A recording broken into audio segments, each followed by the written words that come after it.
Como es habitual a esta hora, aquí en Mega Noticias 3 de la tarde, comenzamos nuestra mesa de análisis y le doy la bienvenida cordial a Tania Arita, gerente regional de Talent Solution de Manpower. Y en un momentito más vamos con ella. Ahí estás, Tania, qué gusto saludarte. Un gusto, buenas tardes a todos, Alberto. Y también nos acompaña, ya lo vio, Tonatiuh Martínez, profesor de la Facultad de Economía de la UNAM. Qué gusto saludarte, Tonatiuh. Alberto, Tania, buenas tardes. Vamos a hablar de oferta laboral y particularmente de los sueldos. Aquí hay que poner en contexto la situación actual, 2 años y medio de pandemia, recesión, se contrajo la economía, se perdieron muchos empleos, estamos ante una inflación que no veíamos desde hace 21 años. ¿Cómo se encuentran los sueldos en estos momentos en los que se supone estamos recuperando la nueva normalidad, Tania? Sí, Alberto, muchas gracias por todo el antecedente. Efectivamente, con la pandemia, la recuperación de los empleos se ha visto afectada. Sin embargo, estábamos precisamente viendo los datos estadísticos que la tasa de desempleo en México, comparándolo el año pasado a este último trimestre, estamos en 3.4, cuando el año pasado era de 4.4. Eso quiere decir que existe mayores oportunidades de empleo. Sin embargo, los salarios se mantienen igual. Esto precisamente con lo que tú nos decías, por la recesión económica, una inflación del 8% nunca antes vista, también otros países afectados por la recesión, y estamos viendo ese fenómeno precisamente donde los salarios se están manteniendo igual. Esto también está ocasionando una problemática también en las empresas, porque precisamente dentro de Manpower hicimos una encuesta y preguntamos a los empleadores si tenían problemas para encontrar talento, y en México más del 64% de los empleadores dice tener problemas para encontrar talento. Esa es la situación, Tonatiuh.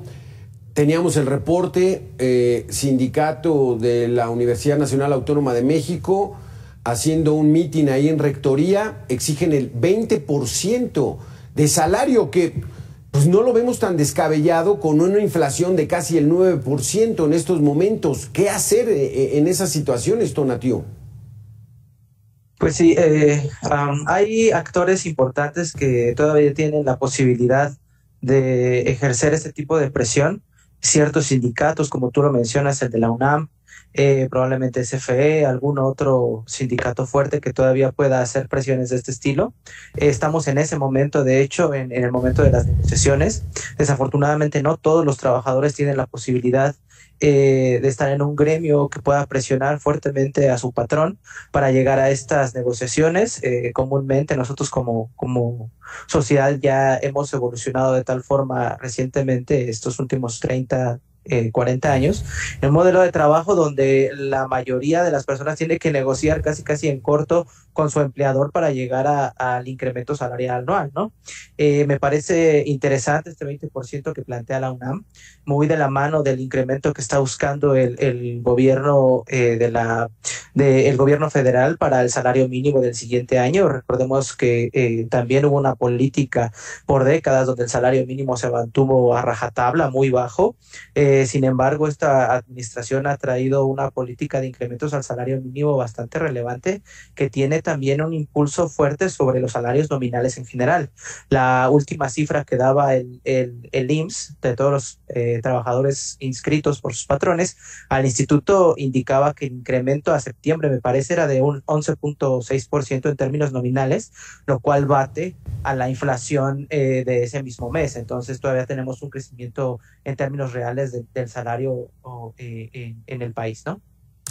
Tania, aquí la situación es pagar más para que haya mayor poder adquisitivo, pero esto también pudiera desatar una inflación al alza, al menos así nos lo han dicho las administraciones anteriores. ¿Cómo ves? Sí, efectivamente, Alberto, nosotros lo que también estamos viendo que adicional a poder subir un salario, y sucede, tú vas a subir el salario, pero a los 30 días la persona ya se acabó también ese salario y necesita todavía más. Precisamente una de las cosas que nosotros estamos viendo como alternativas son precisamente esos salarios emocionales. Hemos hecho un estudio precisamente de lo que los empleados quieren y precisamente hoy los empleados, por ejemplo, también están buscando 4 de cada 10 quieren elegir qué días pueden trabajar de forma remota y tener mayor. Entonces, no solo lo vemos como parte de un aumento de salario, sino también aquello que llamamos salario emocional, donde puede dar otro tipo de beneficios al colaborador, que esto también le permita entonces buscar también un equilibrio entre la vida personal y la vida profesional también. Tonatiuh, tú como profesor de economía, ¿iniciamos una carrera para exigir mayores sueldos o exigimos que haya mayor estabilidad económica para que, bueno, quizá con lo poquito que se gane se pueda comprar lo suficiente para vivir? ¿Qué hacemos? Yo creo que estamos más bien en un mix de las dos. Es cada vez más común ver a profesionistas entrar y salir de los trabajos y cuesta mucho más trabajo también a las empresas mantener la mano de obra especializada dentro de sus cuerpos de trabajo. Y esto se debe a que el mix que buscan los trabajadores precisamente es ese que menciona Tania. Ya no nada más nos importa tanto el sueldo, que es muy importante, es relevante, pero también buscamos como trabajadores opciones como por ejemplo el trabajo de remoto, ¿no? Me parece que la pandemia trajo una disrupción bastante interesante a las empresas. Un estudio muy reciente también de una de las Big Four asentaba precisamente estos argumentos en donde los trabajadores buscan tener muchas veces el home office como prestación. Y este sería una variable importante para permanecer en un empleo o buscar cambiarse a otro. Además, también las prestaciones laborales son muy importantes. Estamos viendo una transformación en términos legislativos que se viene importante. Recordemos ahorita que estaba en el pleno la parte de las semanas de las vacaciones, ¿no? Los días de vacaciones. Aumentar los días de vacaciones y esto como una transformación normativa desde el gobierno que también me parece bastante interesante. Tania, allá en Manpower llegan mucha gente a solicitar alguna plaza disponible. En promedio, ¿cuánto están pidiendo los jóvenes que consideran suficiente para recibir de salario? Qué buena pregunta. Precisamente desarrollamos un estudio junto con Junior Achievement de lo que están buscando los jóvenes precisamente y cuáles son las dificultades que ellos encuentran al momento que están buscando empleo. Precisamente una de las partes que los jóvenes hoy encuentran es que la mayoría cuando va a buscar empleo solicita la parte de la experiencia. Hoy en promedio una persona sin experiencia, un joven, está solicitando un salario de 15,000 pesos. Sin embargo, se ven las puertas cerradas precisamente por no tener esa parte de experiencia. Y precisamente también los jóvenes están buscando esa flexibilidad. Precisamente ahora es un tema muy candente.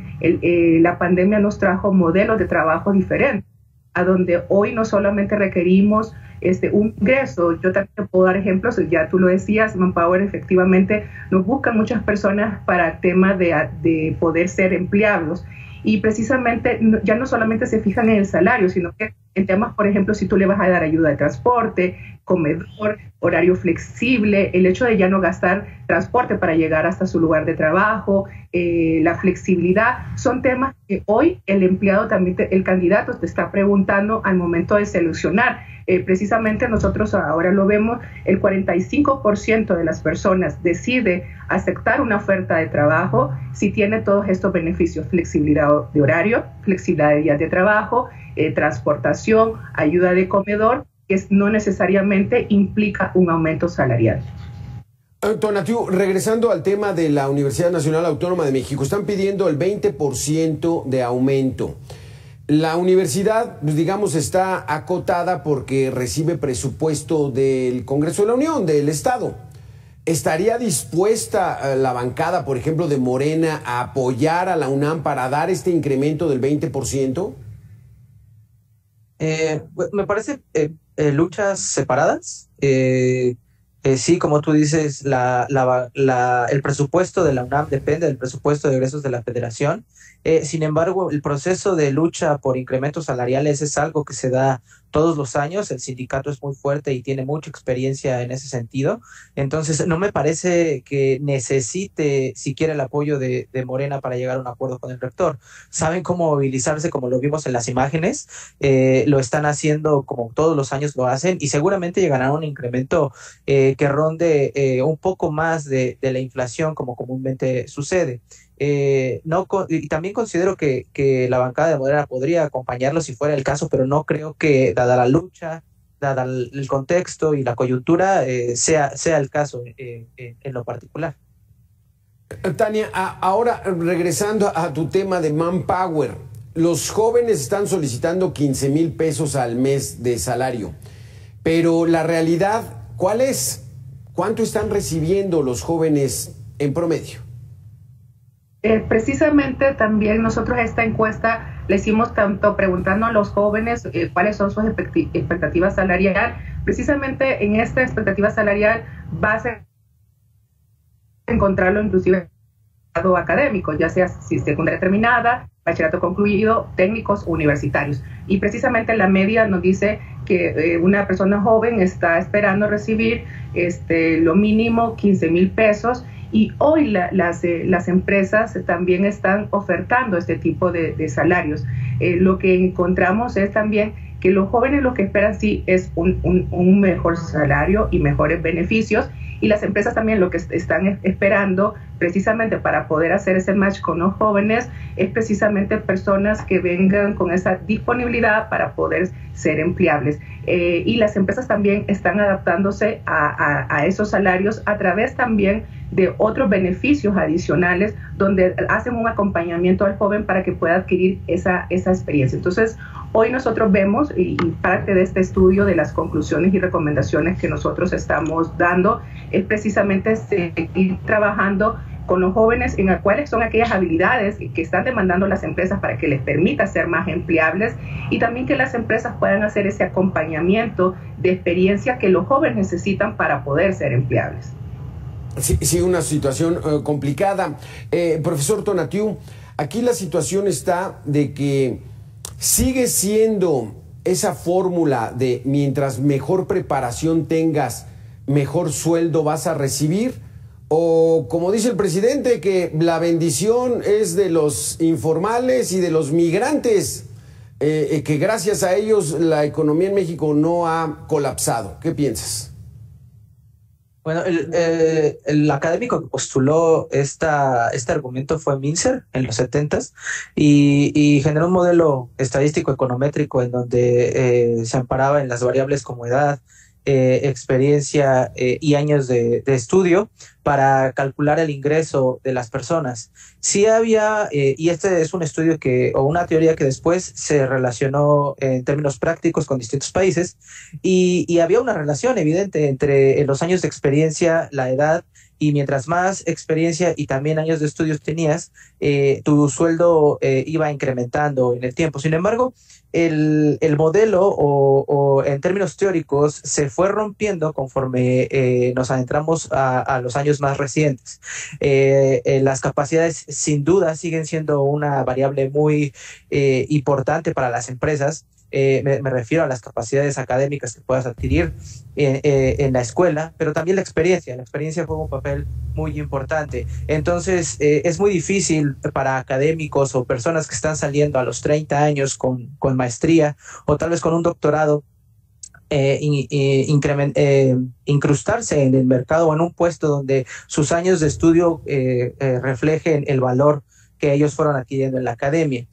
Yo considero en lo particular que la educación es una variable sumamente importante para salir de la trampa de la pobreza. Es un factor determinante para la movilidad social de las familias y solo así es un factor muy importante para que muchas personas puedan salir de la pobreza. Tania, ¿se están presentando estos solicitantes de empleo con educación cada vez más avanzada o cómo está en estos momentos esa situación? Y precisamente quiero ampliar sobre lo que ya nos decían, Sí, hoy nosotros lo que estamos viendo, te comentaba que hicimos un estudio donde le preguntábamos a los gerentes de recursos humanos si tienen problemas para encontrar talento en México, y el 65% dijo que sí, pero también a la vez me dices que hay desempleo y lo más seguro tienes algún amigo familiar que está sin empleo. ¿Qué sucede si las empresas tienen problemas, pero también hay gente desempleada? Y es precisamente que hoy tenemos una gran masa de personas con las mismas habilidades. Y te voy a poner un ejemplo rápidamente.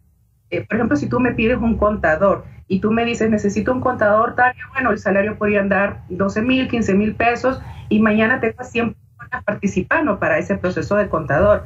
Pero la diferencia es que si tú me dices, necesito habilidades blandas, como la parte de la negociación, trabajo en equipo, tolerancia a la frustración, y habilidades técnicas como un inglés, conocimiento internacional en normas contables internacionales, ya eso ya no es un salario de 10,000 a 15,000 pesos. Eso podría pasar de un salario de 80,000 a 90,000 pesos, y precisamente ya no serían 100 personas participando. Vamos a encontrar un grupo reducido porque precisamente no tenemos a las personas que están adquiriendo estas habilidades, las cuales son necesarias. Hoy nosotros tenemos un término que acuñamos que es learnability, que es la capacidad que tú tienes de estar adquiriendo nuevas habilidades.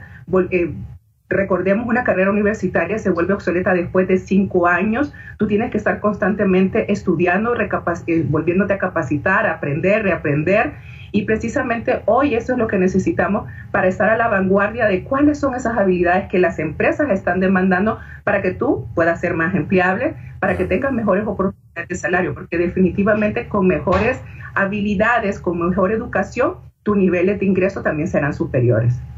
Aquí entonces nos quedamos ya con esta situación, Tonatiuh, Tania. Hay que prepararse lo más posible, quitarse ese mito de que, bueno, voy a tener maestría, pero voy a terminar de taxista. Hay que prepararse porque la sociedad, la producción, todo está demandando una mejor preparación, y creo que en eso coincidimos. Gracias, Tonatiuh, gracias, Tania, por haber estado con nosotros. Muchísimas gracias. Buenas tardes. Hasta luego, Tania. Adiós.